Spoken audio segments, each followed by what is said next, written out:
만나서 더 행복한 교회. 할렐루야. 아멘. 오늘은 2001년에 엄청나게 인기를 받았던 영화 가운데 달마야 놀자라고 하는 이야기로 말씀을 열어갑니다. 업소의 주도권을 놓고 일대 격전을 벌이던 재규 일당은 대로 무지막지한 습격을 당하고 잠시 몸을 피해 있을 곳을 찾지만 찾지 못합니다. 결국 농담처럼 나온 말, 머리 깎고 중이나 되면 몰라도 라고 하는 이 말에 이 재규 일당은 깊은 산중 암자로 몸을 숨깁니다. 재규 일당은 업소 하나를 접수하는 것처럼 저를 접수하려고 하지만 큰 스님을 비롯해서 모든 스님들의 반대로 겨우 일주일간 그곳에 있도록 허락을 받는데 성공합니다. 약속한 일주일의 시간은 자꾸 흘러가는데 보스에게 아무런 연락도 오지 않습니다. 보스의 연락만을 기다리는 재규 일당의 속이 새까맣게 타들어갑니다. 절 생활이 너무나 무료한 나머지 이 재규 일당은 사사건건 스님들의 수행에 방해가 되는 일들을 저지릅니다. 약속한 일주일의 시간이 지나자 더 이상 참을 수가 없다며 스님들은 이 재규 일당에게 당장 절에서 떠나줄 것을 요청합니다. 그러나 재규 일당은 아직 절을 떠나기에는 안전하지 않다는 것을 알고 일주일간 더 절에 머물 것을 요청합니다. 하지만 이 재규 일당을 내쫓고 평화를 찾기 위한 스님들의 눈물겨운 대책은 기상천외한 내기 대결로 이어집니다. 스님들은 재규 일당에게 절에서 쫓아내기 위해서 첫 번째 내기를 걸었는데 그 내기가 3000번 절하는 것이었습니다. 일방적으로 스님들이 이기게 되어 있지요. 이에 질세라 두 번째 재규 일당이 제시한 내기는 고스톱을 치는 거였습니다. 이번에는 재규 일당이 이기게 되어져서 1대1 무승부가 되어집니다. 그래서 세 번째로 내민 그 내기가 숨 안 쉬고 물속에 오래 견디기였습니다. 그런데 결과는 스님의 승리로 돌아갑니다. 그래서 재규 일당은 황당하게도 그거 가지고 안 된다. 369 게임을 통해서 승패를 지어야 한다라고 합니다. 그런데 그 게임에서도 예상 밖으로 스님들이 이깁니다.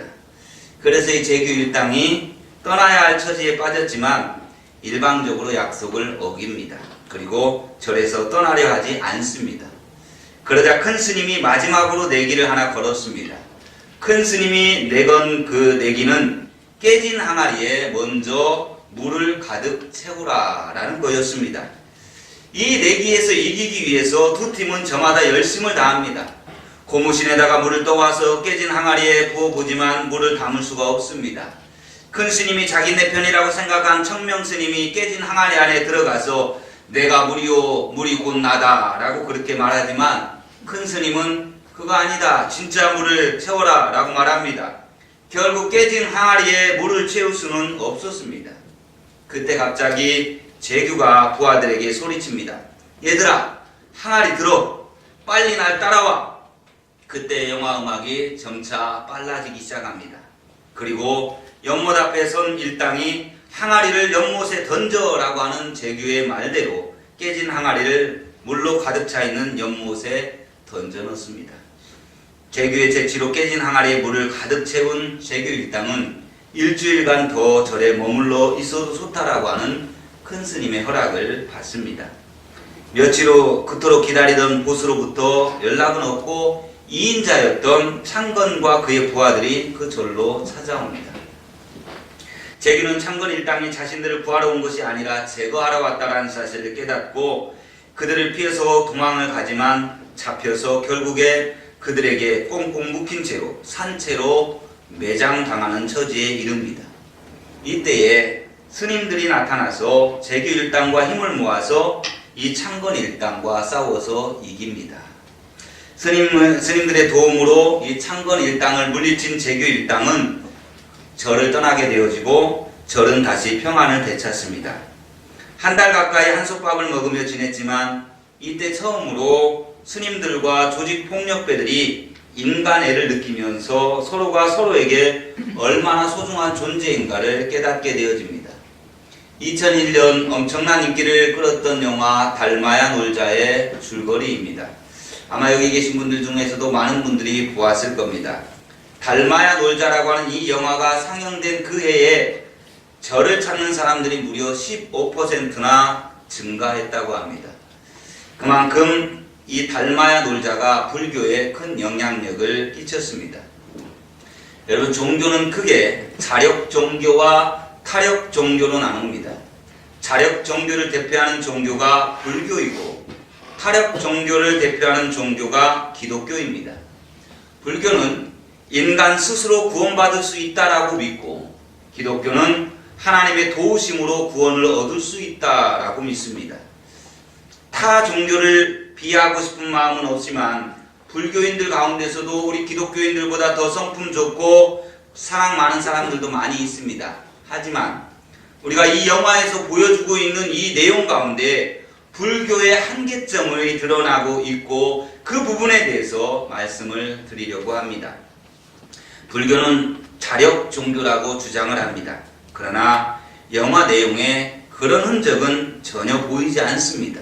도리어 큰 스님의 가르침을 통해서 불교도 역시 하나님의 도움을 통해서만 인간의 구원을 받을 수 있다는 것을 알려주고 있습니다. 그것이 바로 이 조폭들과 스님들에게 내기로 거신 깨진 항아리에 물 가득 채우기였습니다. 영화는 이 깨어진 항아리를 깨어진 영혼이라고 말하고 있습니다. 큰 스님은 세상에 있을 데가 없어서 절로 피신해온 이 조직폭력배들에게 한 가지 귀한 가르침을 주고 싶어서 내기를 했던 것입니다. 상식적으로 생각해봐도 알 수 있듯이 깨진 항아리에 물을 갖다 붓는다고 해서 그 항아리를 물로 가득 채울 수 없습니다. 그와 마찬가지로 깨어지고 상한 영혼들에게 삶의 희망을 가득 채울 수 있는 길은 깨어진 항아리에 물을 갖다 붓는 방법과 같다라는 말입니다. 그러나 영화가 제시하고 있는 방법은 그저 깨진 항아리를 물로 가득 차 있는 연못에 집어넣는 것뿐입니다. 인간은 여기에서 인간의 연약함과 부족함을 절실하게 보여줍니다. 인간의 어떤 노력으로도 그 깨진 항아리에 물을 가득 채울 수 없다라는 것을 알게 하는 것이지. 영화를 통해서 불교의 기중한 교인들에게 교훈을 우리들에게 전해주려고 했지만 그 또한 역부족이었다라는 것입니다. 자력 종교를 믿는 그러한 불교에서 인간 스스로 구원할 수 있는 길이 없다라는 것을 그 영화를 통해서 우리에게 도리어 보여주고 있는 겁니다. 영화에서 깨어진 항아리는 사람들을 짐승같이 되었던 조직폭력배들을 말합니다. 깨어진 영혼인 조직폭력배들은 세상에 별로 도움이 안 되는 사람들이었습니다. 세상 어디 가도 그들이 편히 쉴 곳은 없었습니다. 그래서 절까지 숨어 들어온 것입니다. 큰 스님을 제외한 모든 스님들은 조직폭력배들을 짐승같은 놈들이라고 욕하면서 절에 머무는 것 자체를 싫어했습니다. 사실 그들은 짐승같은 놈들이었습니다. 하지만 오직 한 사람 큰 스님은 조직폭력배들을 마음껏 절에 머물 수 있도록 허락해 주셨습니다. 큰 스님만의 조직폭력배들을 대하는 모습이 달랐지요. 큰 스님은 재규 일당을 아주 불쌍히 여겼습니다. 재규 일당이 수행을 방해하는 여러 가지 잘못을 저지름에도 불구하고 한 번도 싫은 내색을 하지 않았습니다. 그런 큰 스님에 대해서 약간의 존경심과 고마움을 느낀 주인공 재규는 어느 날 큰 스님과 산책을 하는 중에 이렇게 묻습니다. 스님, 저희들에게 왜 이렇게 잘 해주시는 것입니까? 그 질문에 큰 스님이 이렇게 대답을 했습니다. 난 너희들에게 특별히 잘해준 게 하나도 없어. 난 그저 깨진 너희들 내 마음에 넣었을 뿐이야. 여기서 큰 스님이 말씀하시는 이 내 마음은 부처님의 마음이겠지요. 부처님의 자비로운 마음을 말하는 겁니다. 부처님의 자비로운 마음을 가지면 누구든지 사랑하고 용서할 수 있다라고 하는 가르침이 이 영화 전체에 흐르는 겁니다. 이 장면이 바로 이 영화의 베스트 장면이었습니다. 이 조직폭력배들은 일권 다툼 속에서 서로 죽이려고 혈안이 되어 있었던 사람들입니다. 그들의 인생에는 한 번도 용서와 사랑이라고 하는 단어는 없었습니다. 이미 그들의 인생에서 용서와 사랑이라는 단어는 사라진 지 오래입니다. 항상 긴장하고 항상 누군가를 죽이지 않으면 내가 죽는다라고 하는 강박관념 속에서 살아갑니다. 그런데 살기 위해서 잠시 숨어 지내고 있는 절에서 조직폭력배들은 폭력이 난무하는 세상과는 전혀 다른 세상을 경험하게 됩니다. 불교는 물론 가득 차 있는 연못과 같은 부처님의 마음을 가지면 누구나 사랑할 수 있고 용서할 수 있다라고 하는 가르침을 거기에서 주고자 했습니다. 그럼 여기서 질문을 던져봅니다. 정말로 불교에서 말하는 것처럼 오랜 시간 스스로 돌을 닦으면, 돌을 터득하면 부처님의 마음을 우리가 가질 수 있을까요? 우리도 우리 스스로 나는 예수님을 닮을 거야 라고 다짐하고 결심하면 예수님의 마음을 우리가 가질 수 있을까요? 예수님을 닮아가야지 하고 마음을 먹으면 언제든지 예수님처럼 말하고 예수님처럼 행동할 수 있을까요? 그렇지 않습니다. 인간의 힘으로 부처님의 마음도 예수님의 마음도 가질 수 없습니다. 인간의 힘으로 깨어진 영혼에 하나님의 은혜를 가득 채울 수 없습니다. 영화에 나오는 것처럼 사람들이 깨진 항아리를 들고 연못에 집어 던졌던 것처럼 누군가가 우리를 생명수가 가득한 연못에 집어 넣어 줘야 합니다. 재규 일당이 깨진 항아리를 물로 가득 차 있는 연못에 집어 넣은 것처럼, 그래서 내기에서 이긴 것처럼, 그런데 불교의 가르침은 여기에서 끝납니다. 깨진 항아리 입장에서 볼 때에 그것도 감지덕지 아닙니까? 깨어진 이후에 한 번도 자신의 몸 안에 물을 가득 채울 수 없었고 깨진 항아리니까 지금껏 온전한 항아리들에 비해서 늘 찬밥 신세였습니다. 아무것도 담을 수가 없으니까 어쩔 도리가 없었습니다. 그런데 오늘 드디어 물로 가득 찬 자신을 보게 됩니다. 얼마나 행복한 순간이겠습니까? 조직폭력배들도 내게 이겼다라고 기뻐했고 영화를 본 사람들도 참 귀한 진리 하나를 얻었다라고 좋아했습니다. 하지만 깨어진 항아리 입장에서 우리는 한 가지를 더 생각해야만 합니다. 영화를 다 찍고 난 후에 그 깨진 항아리가 어디에 있었을까요? 깨진 항아리가 계속 물이 가득한 연못 안에 그대로 있었을까요? 아니면 그 깨진 항아리를 연못에서 끄집어 냈을까요? 연못을 아름답게 꾸며주고 배경이 되어지는 장식물로 만족한다면 깨진 항아리는 계속 연못 안에 있어도 됩니다. 그렇게만 되면 그 깨진 항아리는 늘 물로 가득 차 있을 수 있기 때문입니다. 하지만 영화가 끝나고 깨진 항아리는 영화를 촬영한 김해인제대학교 근처의 은하사 연못에 더 이상 존재하지 않습니다. 왜? 소품에 불과하기 때문입니다. 항아리가 이 세상에 태어난 목적이 무엇입니까? 항아리의 본래 목적, 항아리의 역할이 무엇입니까? 무엇 때문에 사람은 항아리를 만들었습니까? 원래부터 깨진 상태로 연못 안에 장식물로 머물러 있는 것이 항아리를 만들 때의 원래의 모습이었을까요? 아닙니다. 물로 가득 채운 자신을 통해서 물이 필요한 사람에게 물을 공급해 주는 게 항아리의 역할입니다. 그 항아리의 삶의 목적이 그 물로 채운 그 항아리에서 사람들에게 목말라 하는 사람들에게 물을 퍼주는 그 역할이 바로 이 항아리의 삶의 목적이었고 이 항아리가 만들어진 목적이라는 겁니다. 우린 물이 가득 차 있는 항아리를 가리켜서 물독이라고 합니다. 김치를 가득 담아놨다가 잘 익혀서 사람들에게 나눠주는데 그게 항아리의 역할입니다. 맛있게 익힌 김치를 사람들에게 나눠주는 항아리를 우리는 김치독이라고 부릅니다. 아니면 쌀을 보관해 두었다가 배고플 때마다 맛있는 밥 지으라고 퍼주는 게 항아리의 역할입니다. 이것이 쌀독입니다. 간장이나 된장을 담근 후에 가장 맛있게 익었을 때에 사람들에게 공급하는 것이 항아리 본연의 모습입니다. 이것이 장독입니다. 그렇다면 깨진 항아리는 연못 속에 영원히 있어서는 안 됩니다. 밖으로 나와야 합니다. 밖으로 나와서 사람들에게 항아리 본연의 역할을 잘 감당해야 합니다. 그러기 위해서는 지금 당장 깨진 항아리에 물을 가득 채우는 게 급한 일일까요? 아니면 항아리에 깨진 부분을 떼우고 고치는 일이 더 급한 일일까요? 우리 모두는 깨어진 항아리 같은 존재입니다. 가정에서도 학교에서도 직장에서도 심지어는 교회 안에서도 갖은 상처를 받고 살아갑니다. 마음이 많이 아픕니다. 그로 인해서 날마다 뭔가를 채우려고 애를 쓰지만 항상 남는 건 텅 빈 마음뿐입니다. 예배 시간마다 참석하지만 말씀을 내 마음에 담을 수가 없습니다.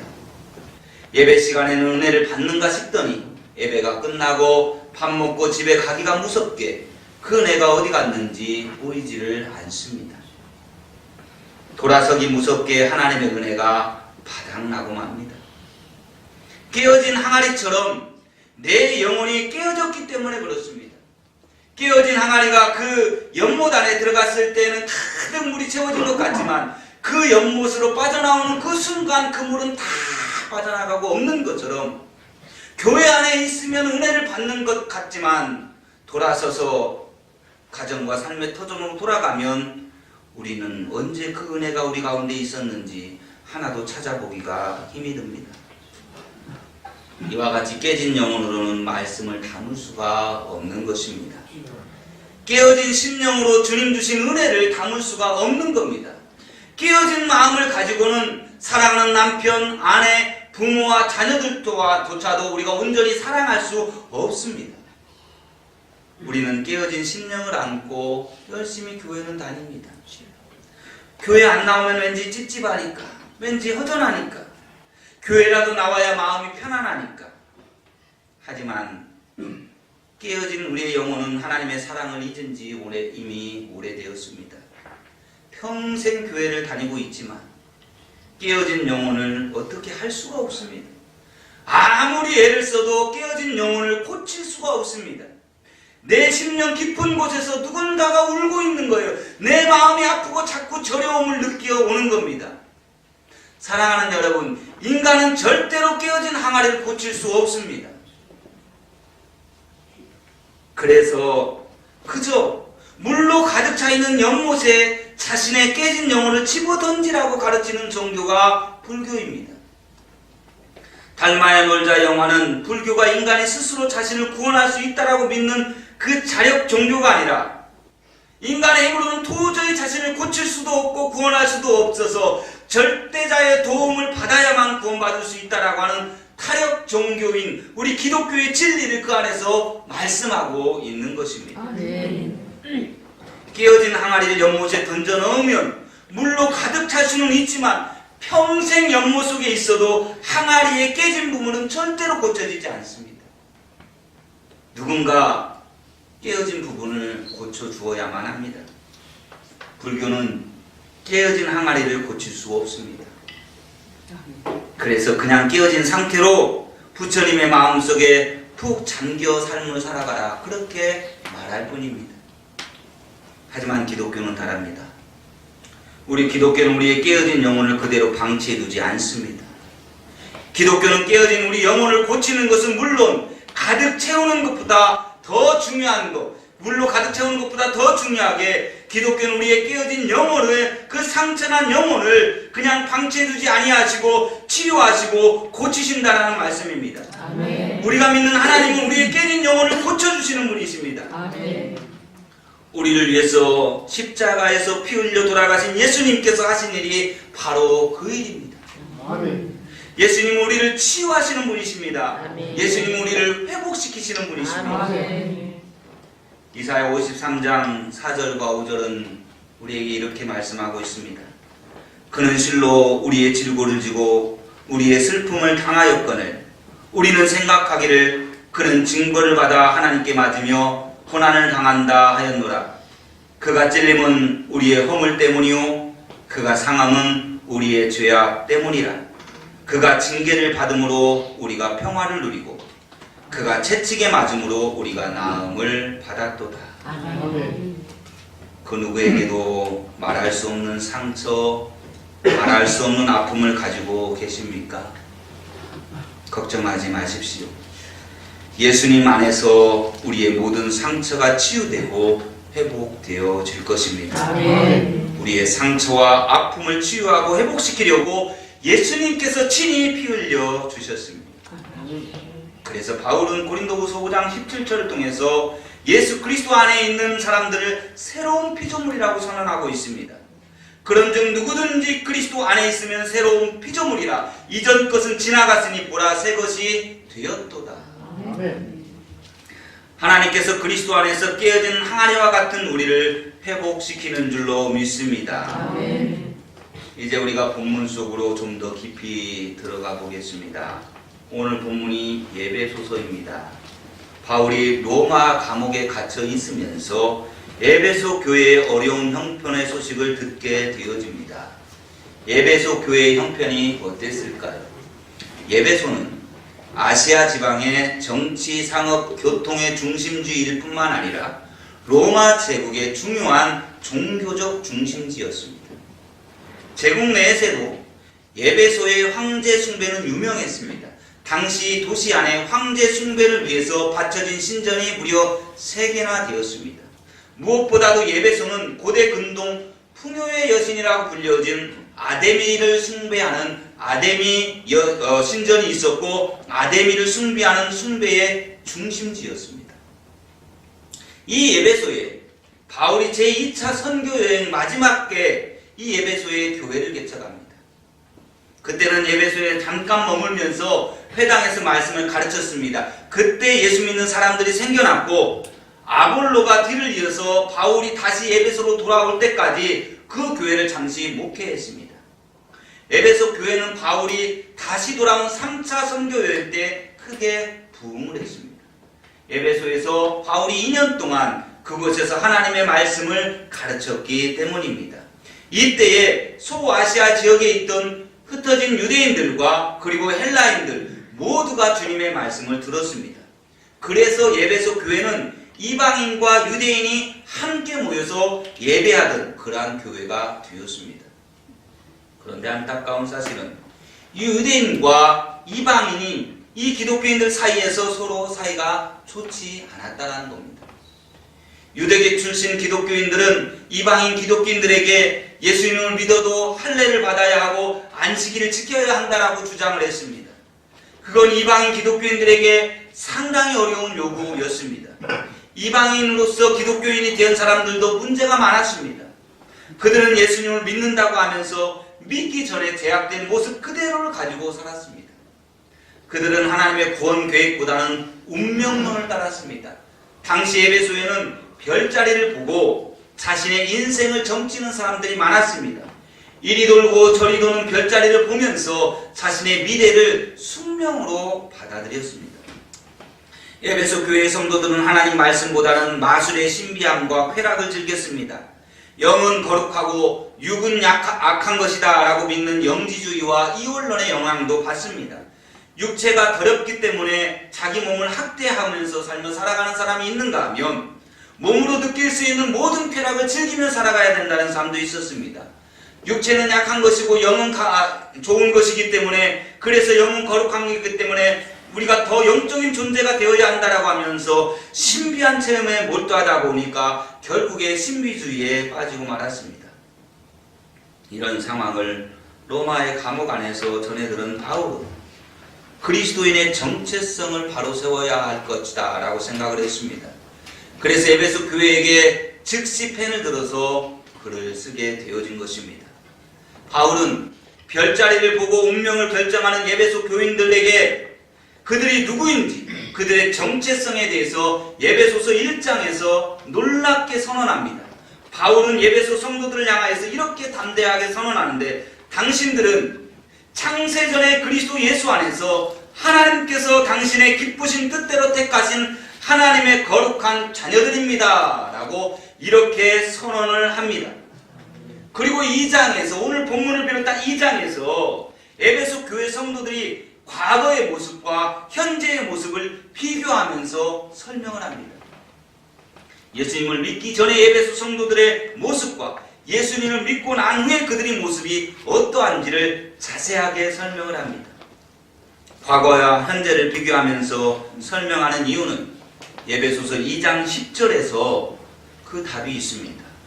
2장 10절의 이 말씀을 하기 위하여서 바로 과거에 예수 믿기 전에 그들의 모습과 예수 믿고 난 후에 그들의 모습을 비교하면서 설명합니다.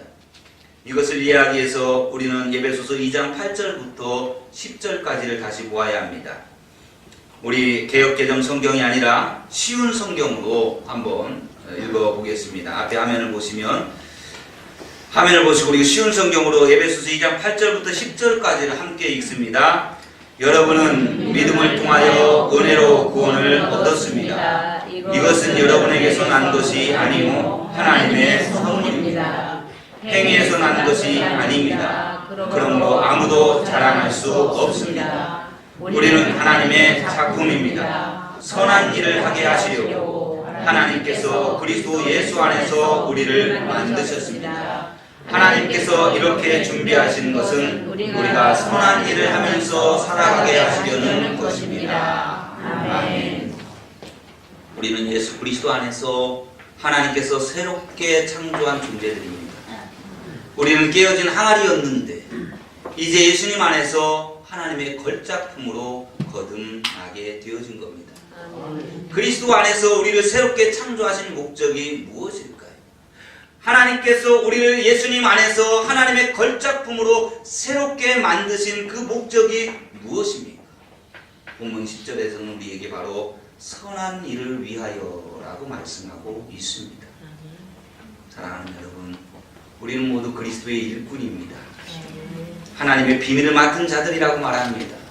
바울은 이 배 아래 칸에서 노를 젓는 노예를 뜻하는 단어 휘페레테스를 사용해서 우리를 그리스도의 일꾼이라고 말합니다. 바울이 말하는 그리스도의 일꾼은 한마디로 하나님의 배를 젓는 사람들을 의미합니다. 우리는 하나님의 배를 젓는 사람들입니다. 우리는 꿈의 교회라고 하는 배를 탄 사람들입니다. 우리는 한 배를 탔습니다. 하나님의 배는 몇 사람이 노를 저어서 움직이는 배가 아닙니다. 우리 모두 다 조타수이신 예수님만 바라보고 각자에게 주어진 노를 열심히 저어야 합니다. 그래야 우리 교회가 하나님의 사명을 잘 감당할 수 있습니다. 그래야 우리 교회가 주님이 명하신 교회의 5가지 사명, 그 사명을 잘 감당할 수 있습니다. 그래야 우리 교회가 선한 일을 하면서 살아가는 교회가 되는 것입니다. 사랑하는 성도 여러분, 우리 교회가 해야 할 선한 일, 교회의 5가지 사명은 첫 번째가 하나님의 임재가 있는 예배를 드리는 교회, 예배가 살아 움직이는 교회로 만들어야 합니다. 두 번째는 우리의 자녀들을 비전을 가진 예수님의 제자로 키워나가는 그런 교회, 우리의 자녀들에게 온전한 교육이 이루어질 수 있는 교회가 되어야 합니다. 세 번째는 그리스도의 복음과 하나님의 사랑을 전하는 교회, 그래서 어디든지 주의 복음 들고 나아가는 선교하는 교회 되어야 합니다. 네 번째는 무거운 삶의 짐을 지고 가고 있는 사람들에게 위로가 되어주는 교회, 이웃을 위하여 봉사할 수 있는 교회가 되어야 합니다. 그리고 5번째는 우리 서로 사랑하고 축복하는 가족 공동체가 되어야 합니다. 이게 하나님이 명령하신 교회의 선한 일입니다. 우리에게 말씀하신 선한 일을 위하여 하나님께서 깨어진 항아리와 같은 우리들을 고치시고 싸매시고 그리고 낫게 하시고 우리를 구원하셔서 하나님의 교회의 일원으로 만들어 주셨습니다. 하나님의 그 선한 일, 이 5가지 일을 하라고 말씀하고 있는 것입니다. 작은 교회는 일꾼들이 많이 부족합니다. 교회가 작을수록 목사 혼자서 북치고 장구치는 것처럼 교회는 움직입니다. 일꾼이 없으니까 할 수 없이 몇몇 분들이 많은 교회를 감당하느라 파김치가 되는 경우도 있습니다. 이것은 5가지 사명을 잘 감당하기 위해서 그래서 여러분들의 기도와 관심이 필요합니다. 우리가 함께 힘을 모으면 교회는 상상 이상의 일을 할 수 있습니다. 우리는 마음을 모으고 머리를 맞대고 함께 우리 교회가 나아갈 방향을 잡아야 합니다. 사람들이 바뀌고 세월이 지나고 그래도 변하지 않는 교회의 비전, 교회의 목표를 확실하게 세워야 합니다. 우리의 무관심, 우리의 이기심, 우리의 게으름을 버리면 충분히 가능한 일입니다. 우리가 교회에 관심을 가지면 충분히 할 수 있는 일입니다.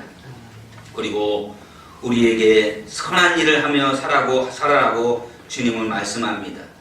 우리의 깨진 영혼을 회복시키시고 우리를 구원하신 목적이 바로 우리에게 선한 일을 행하며 살아가라는 것입니다.